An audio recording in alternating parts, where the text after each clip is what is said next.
brought to you by Nova शुद्ध घी। जब जब खाए दिल खुश हो जाए, सदियों का नोवा शुद्ध देसी घी, सपना स्वस्थ भारत का। I love ghee. July 2025 Canada के सरे इलाके में कपिल शर्मा का नया खुला कैप्स कैफे। अभी ठीक से चर्चाओं में भी ये कैफे नहीं आया था कि एक रात कैफे के बाहर गोलियों की बौछार हो गई। लोग घबरा गए। किसी को कुछ समझ नहीं आया कि अचानक ये हमला किसने किया और क्यों किया। लेकिन मामला यहीं ख़त्म नहीं हुआ। अगस्त 2025 में दोबारा फायरिंग हुई।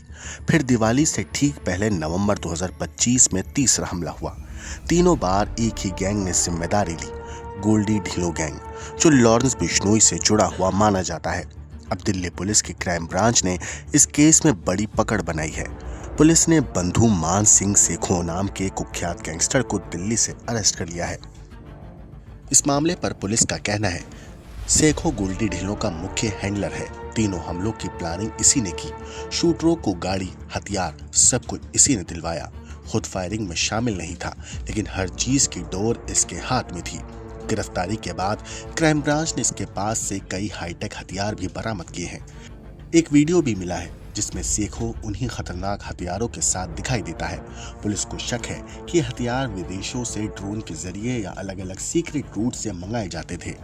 अब एजेंसी ये पता लगाने में लगी है कि कैफे पर 3 बार हुई फायरिंग में किस शूटर की भूमिका क्या थी, सेखो ने हथियार कहां से लिए, साजिश के तार भारत और कनाडा में किन किन तक जुड़े हुए हैं, और सबसे अहम, दिल्ली में ये आगे कौन सी बड़ी वारदात करने की फिराक में था।